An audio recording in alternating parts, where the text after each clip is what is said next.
안녕하세요. 김현정 소아대리사입니다. 집에 있는 시간이 좀 오래 그리고 많아지다 보니까 저는 청소를 좀 많이 하게 되더라고요. 집에 방 청소 여기저기, 그리고 가을 옷 꺼내놓고 여름 옷 집어넣고, 그리고 이제는 베란다 창문까지 스스로 한번 닦아봐야겠다. 원래 전문 업체들 좀 부르잖아요. 그래서 장비를 쫙 준비를 했거든요. 여러분들은 어떻게 지내시는지, 그리고 어떻게 보면 좋은 습관이기도 하니까 이렇게 집콕 라이프가 끝나더라도, 강제 집콕이 끝나더라도 이 습관은 잘 가지고 있어야지, 이런 생각이 좀 드는 그런 제 습관들이 있어요.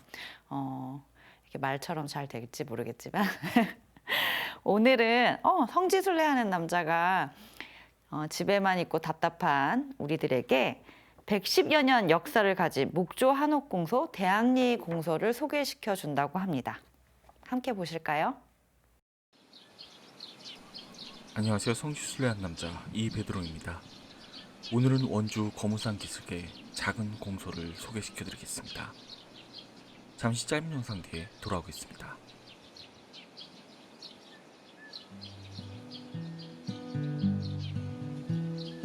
Belly to belly, face to face.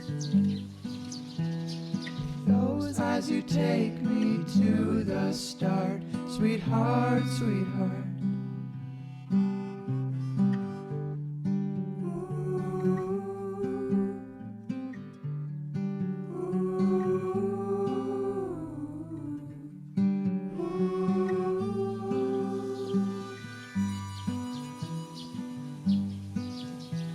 See me through and polish me up. Oh, I feel brand new.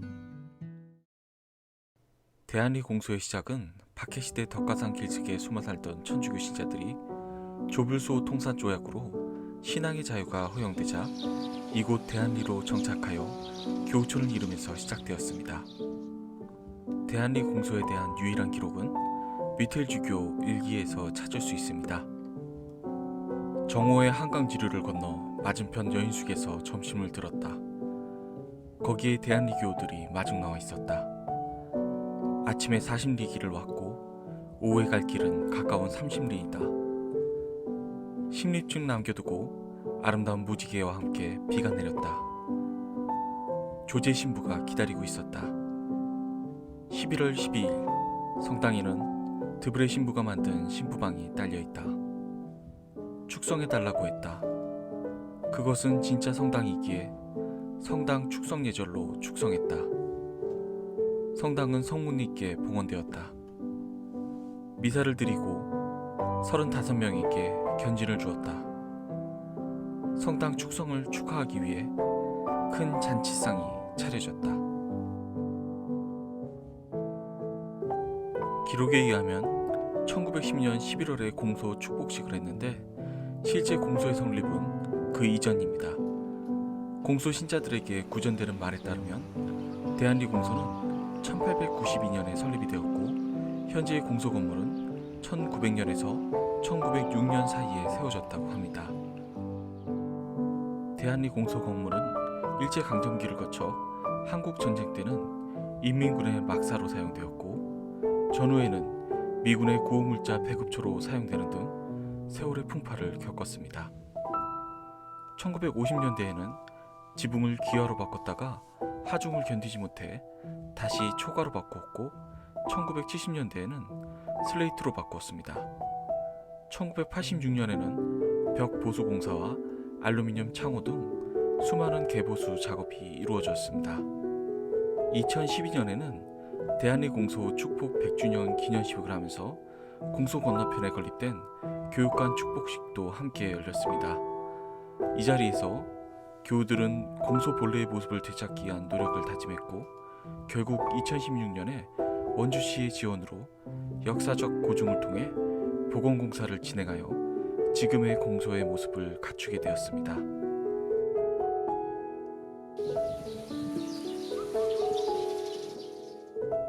순례자 도장은 공소 안에 비치되어 있습니다. 자물쇠가 한쪽에만 걸려 있어서 문을 열 수 있었습니다.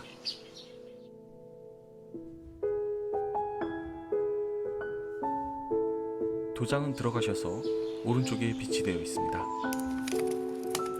여러분, 제가 꼭 이거를 말씀드리는 게, 잘 보시면은 지금 이렇게 돼 있습니다.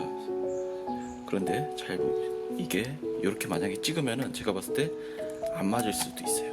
한번 제가 이거에 맞춰서 한번 돌려볼게요. 돌리고 보면은 약간 삐뚤어져 있죠.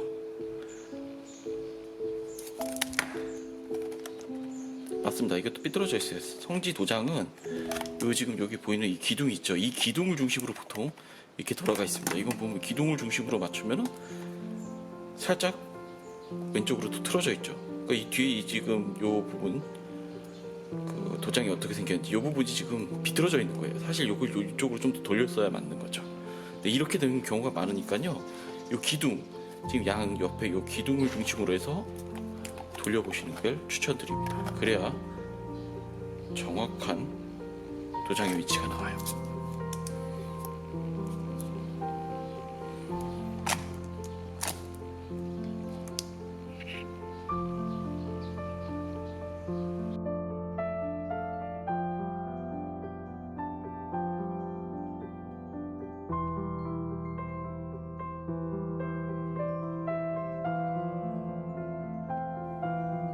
제대가 굉장히 인상적이었습니다. 전통 57 가구의 느낌이 나는 게 한옥성당과 조화로운 모습이었습니다. 제대 뒤편에는 문이 보이는데요. 본래 신부방이 있었으나 현재는 제2방으로 쓰이고 있습니다.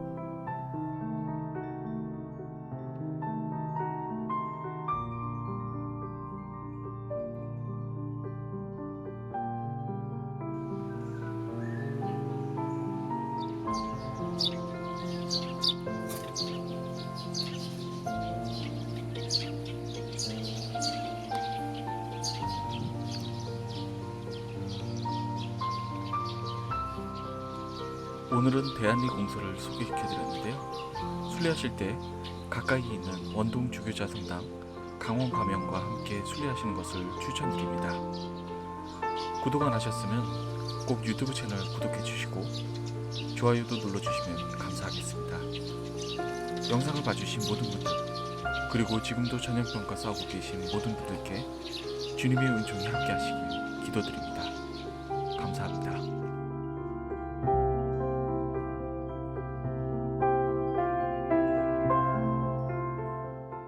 네, 저 요번에 좀 다시 생각났어요. 조불 수호 통상조약 1886년에 신앙의 자유가 허용이 되었군요. 그리고 이 교우촌에 있는 대학리 공소도 우리 신앙인들처럼, 교우들처럼 좀 많은 어려움이 있었네요. 뭐 지붕도 여러 번 바뀌고 또 성당으로 쓰이지 못하고 어떤 전쟁의 도구로 어떻게 보면은 이용당한 뭐 그런 생각이 좀 들었습니다. 그리고요, 이거 좀 다른 얘기긴 한데 성지 순례하는 남자 이 영상 제작하시는 분의 요즘 그런 말 유행이잖아요. 부캐? 본캐, 부캐 막 이런 말이 있는데 약간 그 캐릭터가 엿보이는 장면이 있었는데 여러분들 어딘지 이렇게 상상 가세요? 그 도장 찍는 방법에 대해서 굉장히 세세하게 설명을 하셔가지고 저는 이러고 보다가 무슨 소리지? 이러고 다시 보게 됐는데 그 도장에 있는 이미지 따라 그 도장을 찍으면 약간 삐뚤게 되니까 도장이 어떻게 나오는지 확인을 하고 앞을 보고 찍으라고 이렇게 말씀을 하시는 모습을 굉장히 또 오랫동안 설명을 해주셨단 말이죠. 그래서 이 도장에 대해서 미술품 안에서는 이 도장이 어떤 역할을 할까 제가 늘 생각하는 부분들이 있었는데요. 우리나라도 그렇지만 중국은 좀 어떻게 대중적으로 수집하는 문화가 있거든요. 그래서 좀 제가 처음에 중국 박물관에 갔을 때 의아했던 점이 회화 작품, 옛날 보물급의 회화 작품에 도장이 수십 개가 찍혀 있는 거예요. 어떤 중요한 작품에서 이게 뭐지? 이러고 선생님께 여쭤봤더니 이게 소장인이라고 하시더라고요. 그러니까 소장했던 사람들이 이걸 내가 소장했다고 도장을 찍어 놓는 또 문화까지 그렇게 있는데 그중에 굉장히 제 인상에 남았던 도장이 하나 있는데 그게 바로 조선인 안기라는 사람의 도장이었어요. 아주 중요한 보물급 문화재에 그렇게 많이 도장이 찍혀 있었는데 청나라 때 굉장히 유명한 중국의 두 재벌이 있었는데 그 중에 한 명이 안기였다고 해요. 그래서 이 사람은 소금상을 하면서 돈을 많이 벌었는데 한편으로는 또 이렇게 예술가들을 후원을 많이 하고 또 그들의 작품도 사주고 또 중요한 작품들을 수집을 해서 책도 내고 이래서 어떻게 보면 한편으로는 예술가들이 활동할 수 있게 후원해줬던 그런 역할도 해서 이렇게 중국의 미술사 안에 아주 중요한 소장가로 남게 되었다라는 이야기가 생각이 났어요. 도장에서부터. 그래서 이렇게 좋은 콘텐츠, 유튜브 콘텐츠에서는 후원하는 방법이 있죠.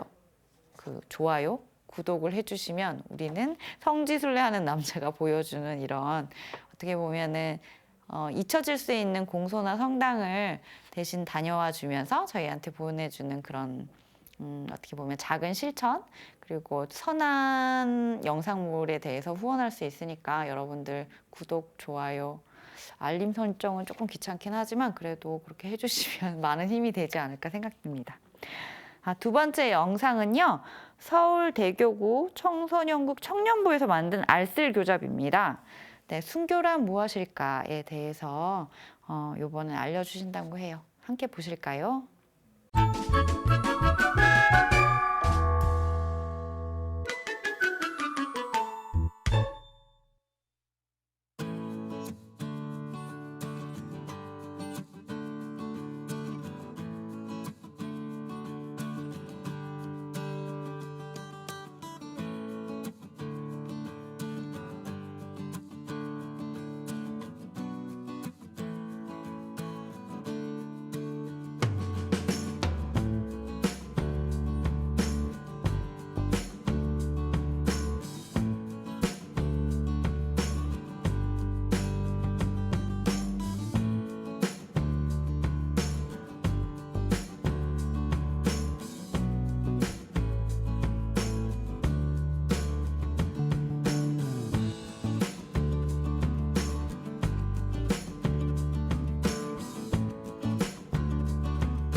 네, 지난 9월의 순교성월이었지만 1년 내내 기억해도 모자라지 않을 것 같은 순교 성인들의 이야기였습니다.